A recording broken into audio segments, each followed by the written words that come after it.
हम में से हर कोई ये चाहता है कि हम भी लंबी गहरी सांस लेकर के शरीर के फेफड़े को, हृदय को, मांसपेशियों को और पूरे शरीर को मजबूत बनाएं। हम में से हर कोई योग प्राणायाम करना चाहता है, लेकिन जानकारी न होने से या समय न मिलने से कई तरह की समस्याओं से हम नहीं कर पाते हैं। यदि हमारी आज इच्छा हो कि हमें प्राणायाम करना है, हम करने बैठ भी गए, फिर कौन सा करें? सूर्यभेदी, चंद्रभेदी, शीतली, शीतकारी, उज्जयी, कौन सा प्राणायाम करें? नहीं मालूम हो पाने से हम नहीं कर पाते हैं। या फिर हम योग में कौन सा योग करें? बहुत तरह की मन की उलझनों से हम समय निकालते भी हैं तो नहीं कर पाते हैं। आज मैं आपको एक ऐसा प्राणायाम बताऊंगा जो कि बहुत ज्यादा आसान है और इसे आप कभी भी, कहीं भी, किसी भी स्थिति में कर सकते हैं। सच कहें तो इस प्राणायाम को करने के बाद आपको इतना अच्छा लगने वाला है। इस प्राणायाम को करने के बाद आप ऐसा महसूस करेंगे कि आज आपने एक ऐसी चीज सीखी है जो सच में आपके लाइफ को चेंज कर सकती है, जो सच में आपके शरीर में बदलाव कर सकती है। और वो एक ऐसा प्राणायाम है जो कि बहुत ही सरल है। परम पूज्य गुरुदेव पंडित श्री राम शर्माचार्य ने किताब में लिखा है कि प्राणायाम का जो पहला और बेसिक और सबसे पहला स्टेप होता है कि कौन सा प्राणायाम करें, उसमें से पहला स्टेप ये होता है कि हम लंबी गहरी सांस लेना सीखें।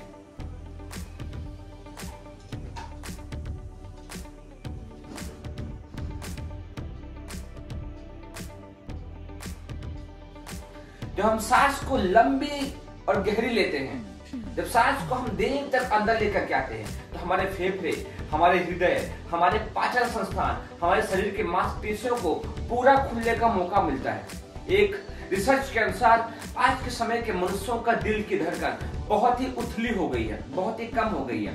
पहले के लोगों की दिल की धड़कनें पूरी खुलती थी और पूरा बंद होता था, तो फेफड़ा, हृदय पूरा काम करता था। आज के समय के हिसाब से लोगों की सांस बहुत छोटी होती जा रही है। परिणाम स्वरूप फेफड़े छोटे, हृदय सिकुड़न, मांसपेशियों में सिकुड़न, पाचन संस्थान कमजोर होना, मस्तिष्क कमजोर होना, ऐसी कई तरह की समस्याएं आ रही हैं। इसीलिए आप यदि चाहते हैं कि प्राणायाम करें, योग करें, तो पहला नियम आज से ही आप सीख लीजिए। आप ऑफिस में हैं, घर में हैं, चेयर में बैठे हैं, लेटे हैं, कहीं भी, किसी भी स्थिति में हैं, जब भी आपको मौका लगे तो आप सांस की गति को लंबी लीजिए।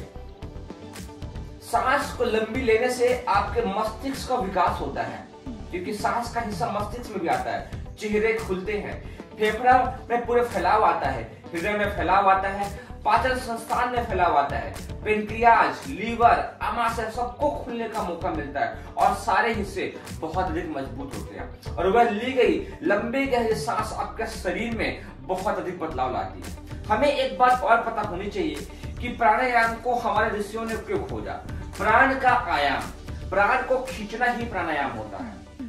हमारे ऋषियों ने यह देखा कि जिस व्यक्ति के शरीर में जितना अधिक प्राण होता है, ऑक्सीजन नहीं, प्राण एक अलग ही तत्व है, एक अलग ही शक्ति है। जिसके शरीर में जितनी अधिक होती है, वह व्यक्ति उतना ही क्रियाशील, शक्ति संपन्न, शरीर से मजबूत, मन से मजबूत और कार्य करने में सक्षम होता है। इसीलिए उन्होंने यह जानने के लिए ही प्राणायाम की खोज की है।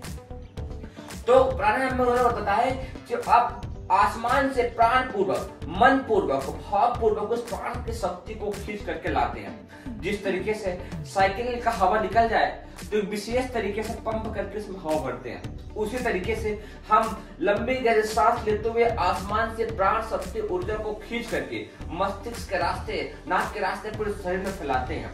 उससे हमारा शरीर प्राण शक्ति से लबालब भर जाता है।